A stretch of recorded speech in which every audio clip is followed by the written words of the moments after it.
வணக்கம். நான் சுதர்ஷன் மகேஷ். சில நாட்களுக்கு முன்னாடி காங்கிரசினுடைய தமிழக மாநில தலைவர் செல்வ பெருந்தகை அவர் தில்லி மேலிடத்தில் ஒரு விஷயம் சொல்லியிருந்தாரு அப்படின்னு சொல்லி நம்ம செய்தியாக பார்த்துருந்தோம். காங்கிரசினுடைய தமிழக மாநில தலைவர் செல்வ பெருந்தகை தில்லியில் ராகுல் காந்தியை சந்தித்து இந்த மாதிரி 60 வருஷத்துக்கு அப்புறமா இங்கே தமிழகத்தில் நம்ம கூட்டணி ஆட்சியில் இடம்பெற போகிறோம், மு.க. ஸ்டாலின் முதல்வர் அவர் சரின்னு சொல்லிட்டார் அப்படின்ற மாதிரி சொல்லியிருந்தார் அப்படின்னு சொல்லியும், அதனால் செல்வ பெருந்தகையை மாற்ற மாட்டாங்க தற்பொழுதைக்கு அப்படின்ற மாதிரியான செய்திகளை நம்ம நாளிதழில் வந்திருந்தது அப்படின்னு சொல்லி பேசியிருந்தோம்.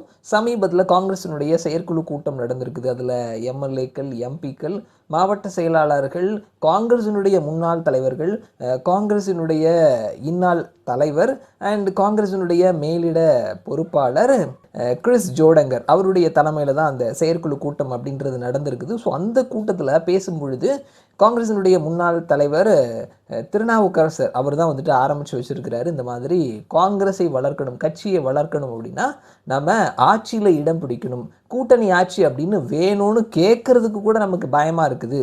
நாம் நம்மளுடைய கூட்டணியாக நின்று ஜெயிக்கும் பொழுது ஆட்சியில் பங்கு கேட்குறது அப்படின்றது நம்முடைய உரிமையாக இருக்குது. அந்த உரிமையை கூட கேட்குறதுக்கு முடியாத அளவுக்கு நாம் இருக்கிறோம். நாம் அதை துணிச்சலாக கேட்கணும். வரக்கூடிய தேர்தலில் நம்ம டிஎம்கே கிட்ட இதை ஸ்ட்ராங்காக பேசிடணும்.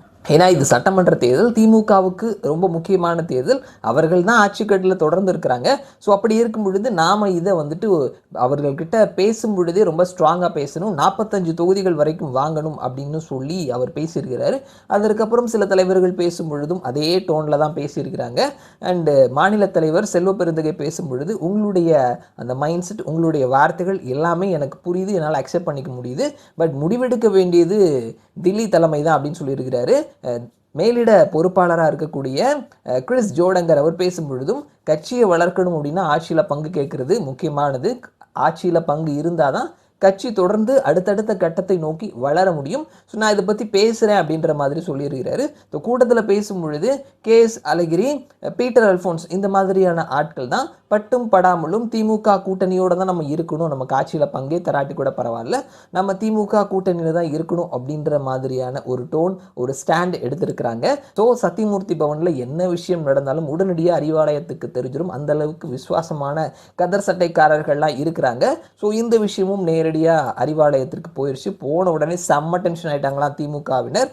நேரடியாக மல்லிகார்ஜுன கார்கே, ராகுல் காந்தி இவர்கள்கிட்டே சொல்லிட்டாங்களா, இந்த மாதிரிலாம் உங்கள் ஆளுங்க பேசிகிட்டு இருக்கிறாங்க, ஆட்சியில் பங்கு அதிகாரத்தில் பங்குலாம் கேட்டுட்டு இருக்கிறாங்களாமே, இந்த மாதிரிலாம் இனிமேல் பேசவே கூடாதுன்னு சொல்லிடுங்க அப்படின்ற மாதிரி செம்ம டோஸ் கொடுத்துருக்குறாங்க. ஸோ இதை கேட்ட உடனே ஐயோ நீங்கள் சொல்லிட்டீங்கன்னு சொல்லி தானே எங்ககிட்ட சொன்னாங்க அப்படின்ற மாதிரியான ஒரு மைண்ட் செட்டில் இனிமே இந்த மாதிரி ஆட்சியில் அதிகாரத்தில் பங்குன்னு கேட்கவே கூடாது, வாயே திறக்கக்கூடாது அப்படின்ற மாதிரி தில்லியிலிருந்து மாநில தலைமைக்கு செம்ம டோஸ் விட்டுருக்குறாங்க அப்படின்ற செய்தியை பார்க்க முடிகிறது. மீண்டுமா அப்படின்னு சொல்லிட்டு 60+ அப்படின்னு போட்டுட்டு தொடர்ந்து ஆட்சி அதிகாரத்தில் பங்கில்லாமலே நம்ம செயல்படலாம் அப்படின்ற மாதிரியான ஒரு முடிவுக்கு காங்கிரஸினுடைய தமிழக மாநில தலைமைக்கு ஒரு பெரிய டோஸ் கிடைத்திருக்குது அப்படின்ற செய்தியை நம்ம பார்க்க முடிகிறது. ஸோ நம்ம பல இடங்களில் சொல்லியிருந்த மாதிரி மற்ற இடங்களில் எப்படியோ தமிழகத்தை பொறுத்த மட்டும் காங்கிரஸுக்கு திமுக வேணும், திமுகவுக்கு காங்கிரஸ் வேணும். காங்கிரஸ் வளருதோ இல்லையோ சும்மா ஒரு போர்டை மாட்டிட்டு திமுகவோட சப்போர்ட்டோட சில எம்எல்ஏக்களையும் சில எம்பிக்களையும் பெற்றுக் கொடுத்தாலே போதும் அப்படின்ற மாதிரி தான் தில்லி தலைமை நினைக்கிறாங்க. அதை தான் இந்த விஷயத்துலையும் அவர்கள் முடிவெடுத்திருக்கிறாங்க அப்படின்றத பார்க்க முடிகிறது. மறுபடியும் நான் உங்களை இன்னொரு வீடியோவில் சந்திக்கிறேன். அது வரைக்கும் நன்றி.